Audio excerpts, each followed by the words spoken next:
Kiss. This is actually my first Kiss quad, and so far I'm digging how snappy Kiss is. Oh shit. Oh, did I set up? Takeoff. Telemetry lost.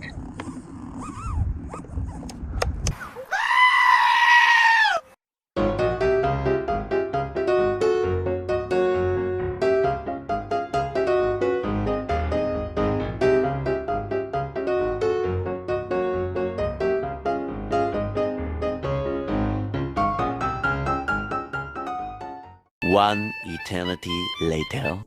Oh, whatcha? Let's cut into this box. Careful not to cut our fingers. It is a razor blade. Safety first, then teamwork. I've always said that.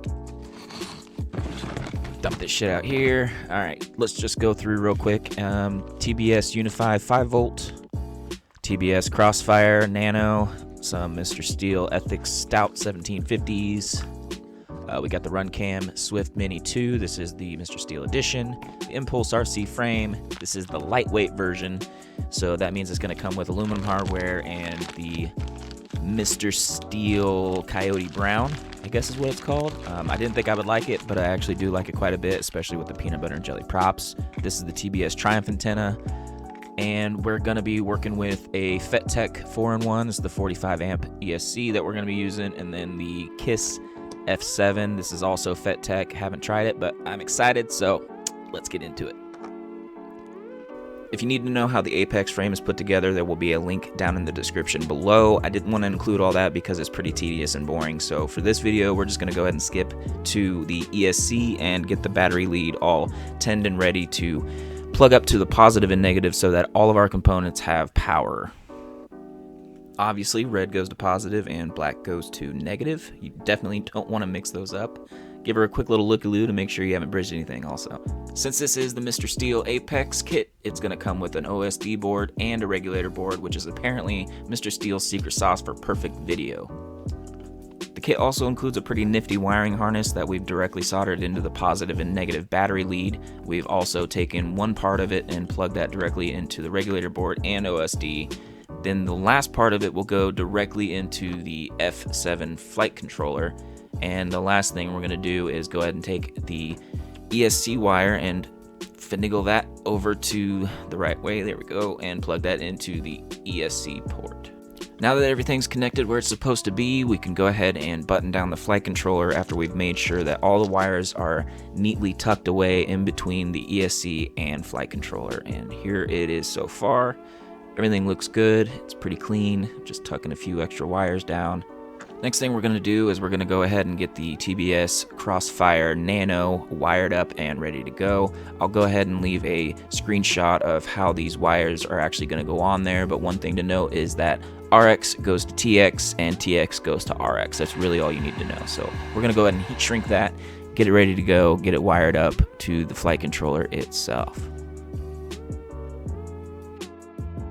It's not going to focus, but if you've got everything wired up correctly, this is what it should look like.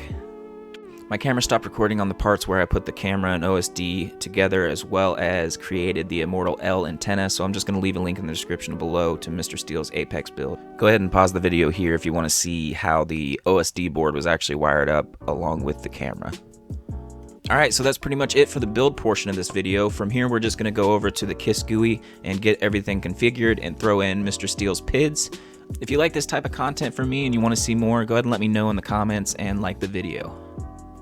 The first thing I do for every one of my builds is I go ahead and I flash the flight controller with the latest firmware. This one I believe came with RC45, but I'm going to go ahead and flash it again just in case there was an issue. And it's good. The next thing I'm going to do is I'm going to go ahead and dump in Mr. Steele's settings that I got from his build video on the Apex and save that. Just like that, it is auto-populated with all of his PIDs and his rates. The rates, I'm going to go ahead and try them. I know later on down the line, I'm going to end up changing them to what feels better to me. I mean, what better way to get the full Mr. Steele experience than to try his rates out? Looks like it auto-populated his aux channels, so I'm going to change my ARM switch to aux 4 and switch turtle mode to aux 3 because that's just how I have my remote set up. I don't plan on messing with anything up here because I did set this up for idle up instead of air mode. In my case, the motor output mapping will be upside down. Let's go ahead and power up the transmitter and make sure that Crossfire is communicating properly and that everything's on the right channel. I'm not going to mess with any of the stick midpoints right now because I'd have to dive into the transmitter, and I really don't care to do that right now. It's just the sub trims, really. Here is the rate tab with Mr. Steele's preset rates. It looks like he does have quite a bit of expo on there, so it should help with the center stick feel, and it probably won't feel as jittery as I expect with it being such high RC rate. It doesn't look like I can flash the Fettec ESC from the Kiss GUI, so I'm just going to download the configurator for that and update it later on. But now that we got everything set in the configurator, we can go ahead and throw some props on and a battery and fire it up. Okay, so here is the built to spec Impulse RC Apex. It's got the fresh Ethix motors and the watermelon props. The only real difference from mine and his build is I'm using a heavier battery. Mine's coming in at about 35 grams heavier than his normal build at 600 grams, so that's really the only difference. That slow startup is just the sexiest thing I've ever seen on a mini quad. We are actually out at a spot I've been recently for one of my previous videos. It's a little blown out right now, but it's just a little church. Hopefully, I don't know if you can see that, hopefully I don't get kicked out of here before I can get a couple packs in. I mean, it is the Lord's house after all, and all are welcomed. Except for drone pilots, of course. Drone pilots can try it off in most cases, but anyway, we're gonna get set up here. Get the old bird ready. So one thing I want to say, I did go ahead and put some peanut butter and jelly props on here. I tested out the regular watermelon props when I did a hover test, but I'm pretty sure Mr. Steele has switched to this, so we do want to keep it as to spec as possible, and I've heard good things, so we're going to try these out. Sorry for the wind noise. It's a little windy. I know that his rates are going to be a little too squirrely for me, but we're gonna try them out anyway and get some stick cam for you.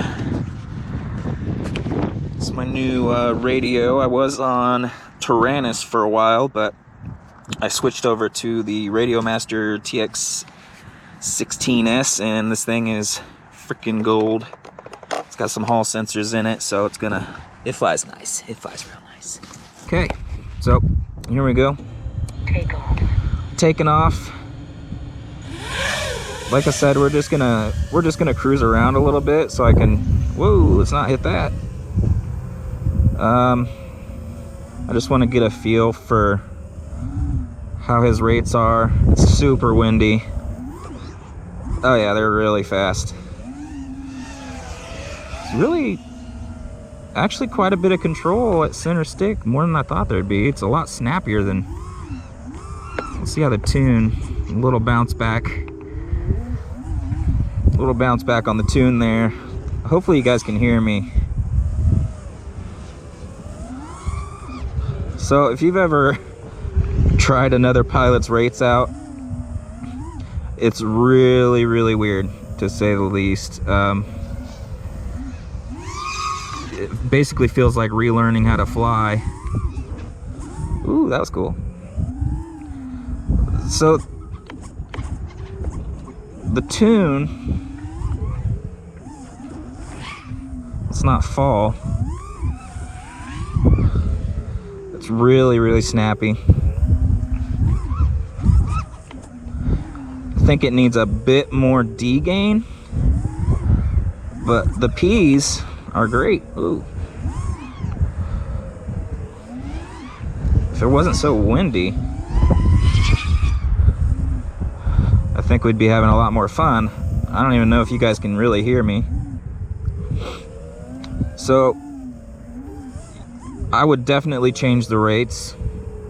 They're a lot more sensitive than I'm used to, but I do like the throttle resolution I'm getting. So that might be something I change on my rates, just give it a little more throttle resolution. Because I feel like I'm actually in a lot more control than I normally would be with as much expo as I normally run. But yeah, Kiss. This is actually my first Kiss quad, and so far I'm digging how snappy Kiss is. Oh shit. Oh, did I set up? Takeoff. Telemetry lost. I didn't even set up turtle mode, I don't Engines think. armed. Takeoff.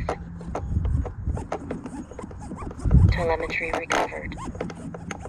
I'm gonna end up blowing that up. Let's go get that. I'll skip ahead. God dang it.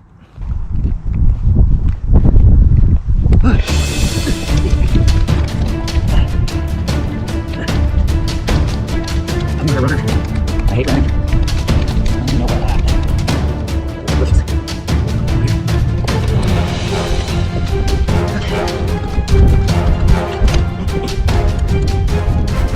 One of these damn bushes. I don't think I messed anything up. Camera. It's a little dirty. We got her, Bulls. We got her. Oh shit, chew that up. If you can see that, chew the hell out of that. Damn. First flight. Already having problems. It's not the quad's fault. It's user error. Flies really good. Definitely flies very good. So I chewed that up quite a bit. We'll fly around it though. Screw it. I've got more of those. Everyone's pretty familiar with Kiss, except me. It's my first Kiss quad, but it flies really nice. I think nowadays, most of the software with Flight 1, Kiss, Betaflight, it's all gonna fly really freaking well nowadays. 3 years ago, that might not have been the case, but now is definitely, they're all pretty comparable. I'm more comfortable with Betaflight simply because, and it cracked. Shit. That's not good. Well, apparently I can't fly with that battery lead all messed up. I think I got a little bit